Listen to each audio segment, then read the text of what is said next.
There's the tail of the tape presented by Geico for our light heavyweight championship in the IBF. As you see, Hot Rod Kalajdzic with the height advantage. Nearly 2 years out of action with a career-threatening hand injury was Hot Rod. 3 inches taller than Artur. Beterbiev told us that's one of the things that really stands out to him when he sizes up that matchup. The fact that he likes to work from the outside behind that rangy jab does Kalajdzic. Listen, obey my commands at all times. Protect yourself at all times. Touch gloves, come out the bell. Good luck to both of you. You know, Beterbiev's last fight back in October in Chicago had a 4th round knockout of Callum Johnson, but he had to get up off the canvas to do so. He scored a knockdown in the 1st round. Johnson came back and scored one on a left hook in the 2nd round, and then Artur really got after him in the 4th round with a right hand and had the impressive knockout. How will he look tonight? 13-0, 13 knockouts against Kalajdzic. Left hook. Instead of coming out with a jab, he just came right at him. Sweeping right hand. Beterbiev being real aggressive, not trying to give Kalajdzic any kind of space to be able to work his jab and keep him on the outside. Just look at that upper body of Beterbiev. You see such a sturdy guy. He's a guy who physically looks like he would be heavy-handed, doesn't he? He chases him back, nearly put him through the ropes. Kalajdzic was bent in half, has back end going through the white and blue rope. The problem I have with that is he went straight back. He needed to angle out. You know, Kalajdzic got to be careful not to get caught with those looping shots as Beterbiev moves in and throws looping shots over the top. I like how poised Kalajdzic looks right now. He told us in the fighter meeting that Beterbiev is probably going to come out fast. I'll be ready for it. I got to weather the storms to get my shots through. And right now, he seems to be calm and he seems to be under control. Yeah, Kalajdzic got to get his jab working, you know, to be able to slow down Beterbiev.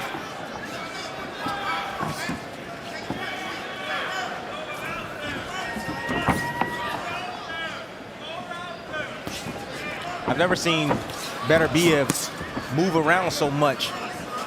You know, normally he's stocking forward, looking to close the gap. Now he's coming forward. He's doing a little bit of both this round. Yeah, but you see the short little right hand he landed on the side of the head of Kalajdzic. Nice, short, crisp. There's going to come a time, Dre, where he's going to sit in front, he's going to catch, and he's going to try to shoot against Kalajdzic. That is no knockdown right there. As Dan Stell will wipe the gloves of Artur Beterbiev. Kalajdzic had his only loss back in April 2016, and it was a controversial one against Marcus Brown. He was given a split decision, was Brown, at home in Brooklyn.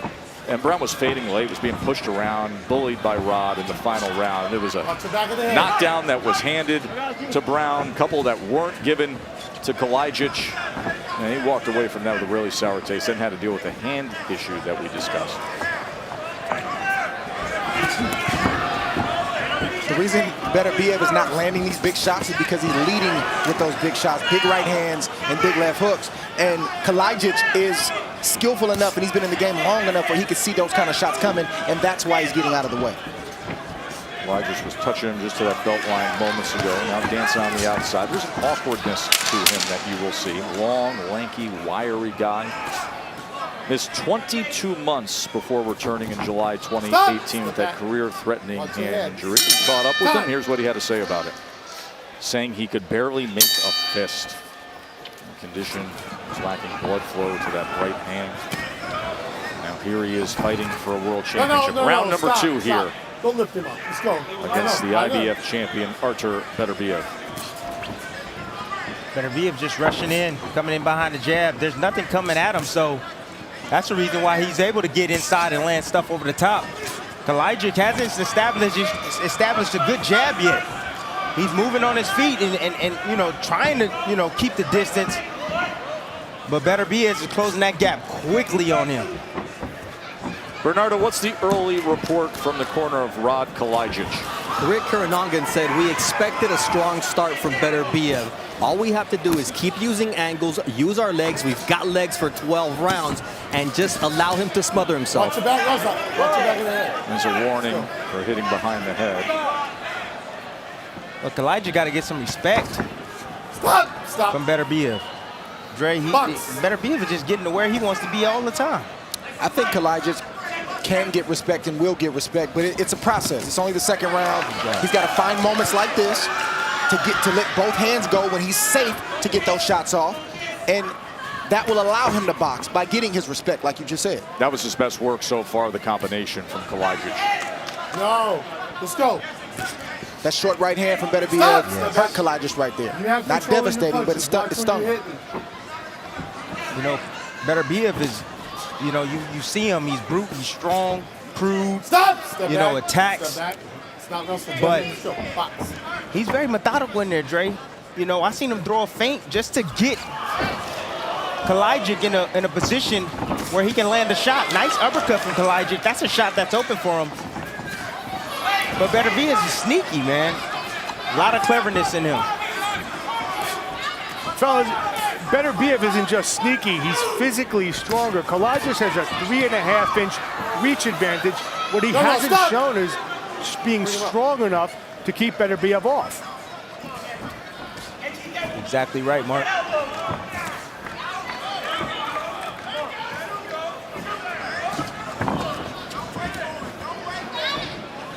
The success of Kalajdzic is going to depend on how he deals with those storms that Beterbiev comes with.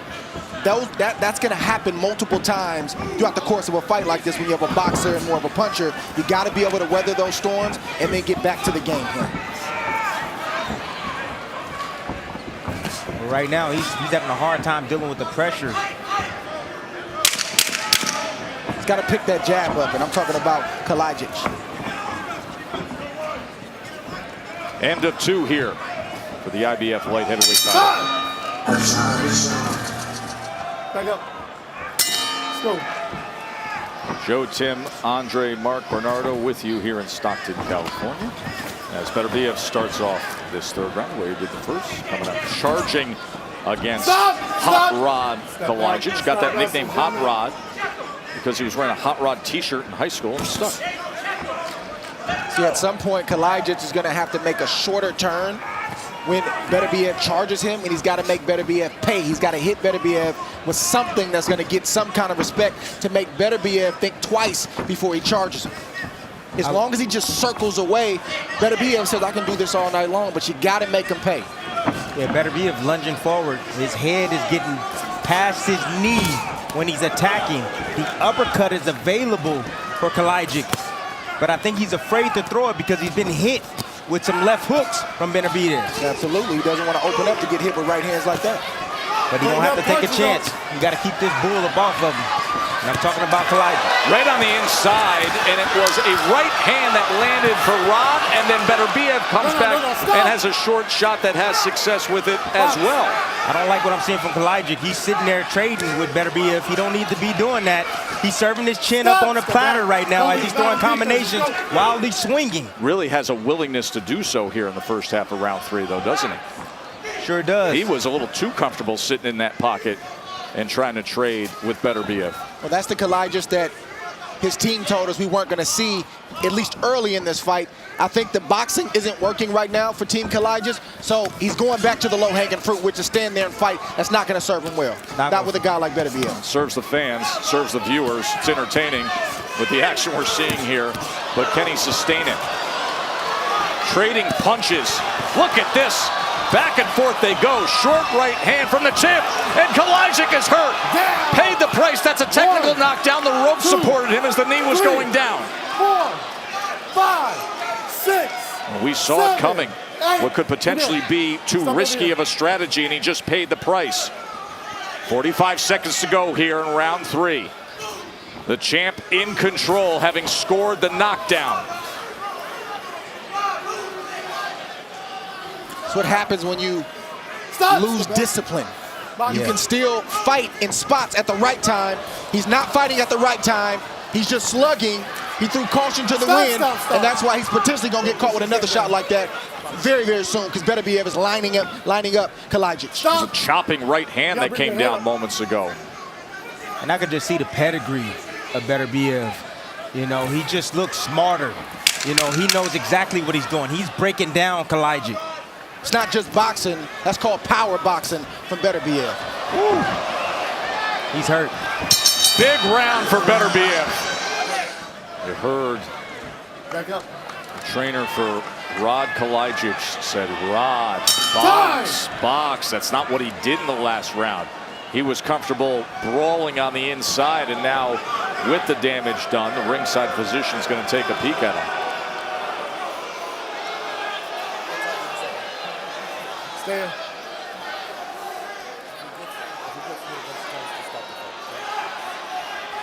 Now referee under counsel, Dan Stell. Time here, let's go. Beterbiev, nobody's ever gone the distance with him. 13 knockouts and 13 wins for the IBF light heavyweight champ. And he got Kalajdzic damaged there in round 3, and now smothering again here early on in round 4. Oh, and here comes Rod saying, I'm going to go for broke, and he scores. Watch your forearm. Right hand from Kalajdzic gets turned around, and Beterbiev lands a right hand of his own. The fight just broke out. Wild stuff here with the IBF light heavyweight title on the line. Don't push his head down. Let's go. See the heart of Kalajdzic, he's game. It's a dangerous affair. You got to be careful. It's what you call 50-50 fighting. You might get me, or I might get you. Whoever lands first or lands flush, that's the person that's going to win that exchange. But the physical strength of Beterbiev is starting to wear down Kalajdzic. It's not just the punches, it's the mauling inside, it's the pushing back of Kalajdzic that Beterbiev is doing, as well as the body work, and then the headshots to top it off. It's just not looking good for the young fighter Kalajdzic right now. It's not, and I think Kalajdzic is still hurt from that last round. He was hurt, he was buzzed at the end of that last round from the right hand. Even this mauling, smothering stuff on the inside. These short left hands that are coming from 4 inches away are doing damage. He just gets beat up right now.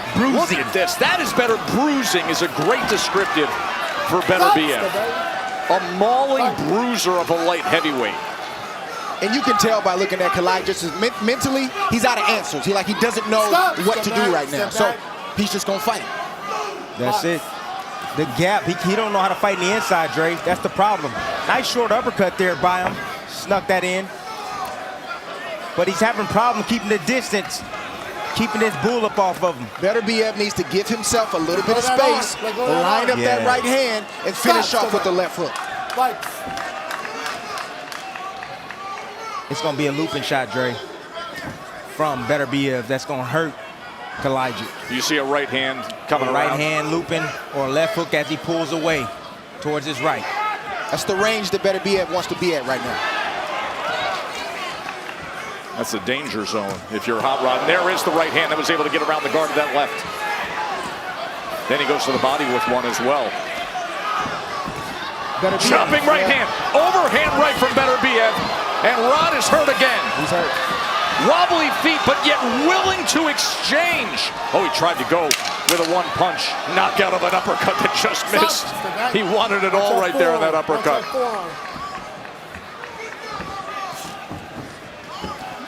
Beterbiev maybe lined up for something.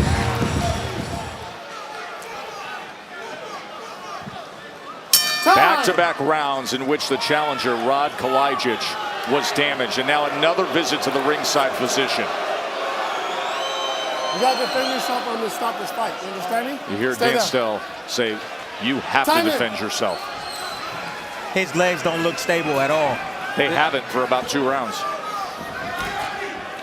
Artur Beterbiev. Will it be 14 for 14 as he comes out and this fight is over? Beterbiev retains his title with a 5th round TKO. I can't let you keep taking the beating, brother. Huh? I know, but I got to wait for the doctor. Dan Stell, the referee, had warned Kalajdzic, you have to defend yourself. Well, as soon as Beterbiev went on the attack and he landed, he said, I'm waving it. 3 fights tonight, 2 world title fights, and nothing goes the distance here in Stockton.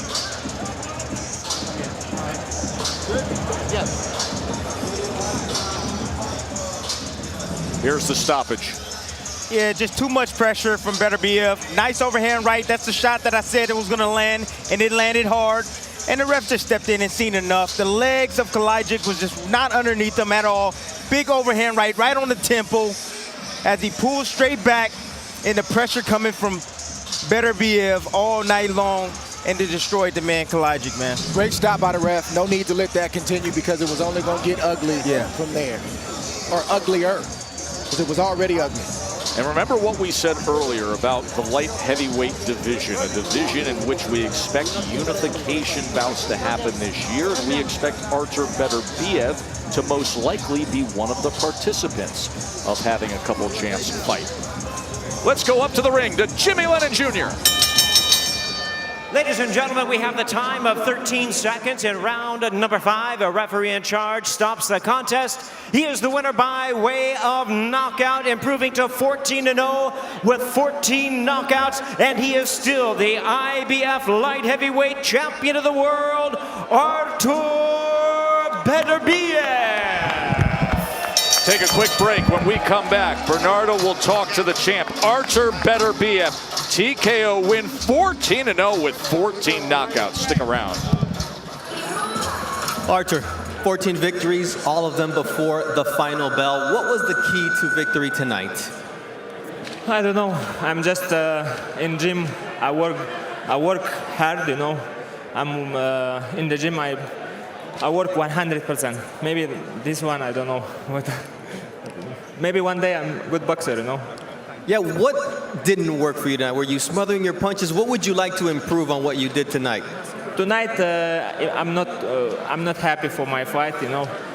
Maybe my opponent didn't give me chance to show more my technical something. Maybe it's my fault. I don't know. We need to check after, you know, take analysis for this fight.